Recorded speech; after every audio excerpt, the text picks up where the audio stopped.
আমি এই মুহূর্তে রয়েছি দক্ষিণ অঞ্চলের প্রবেশদ্বার বরিশাল ১ আসনে। এই আসনটি গণিত আগলঝাড়া নিয়ে গঠিত। এই আসনে মোট ৪ জন প্রার্থী মনোনয়নপত্র জমা দিয়েছেন।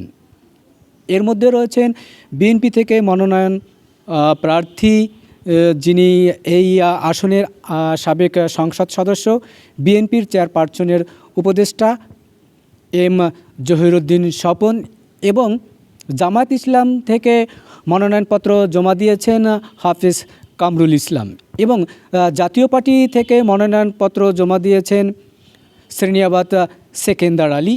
এছাড়া বিএনপি থেকে মনোনয়নপত্র প্রত্যাশী ছিলেন ইঞ্জিনিয়ার আব্দুস সোবাহান। তিনি মনোনয়নপত্র না পেয়ে বিএনপি থেকে তিনি কিন্তু স্বতন্ত্র প্রার্থী হিসেবে মনোনয়নপত্র জমা দিয়েছেন আগলঝাড়া উপজেলায়।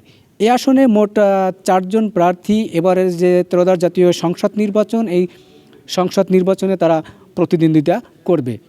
সকাল থেকেই যে কনকনে শীত ছিল, সেই শীতকে উপেক্ষা করেই কিন্তু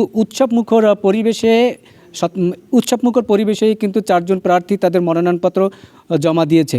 আমার কাছে ছিল বরিশাল ১ আসন থেকে সর্বশেষ তথ্য।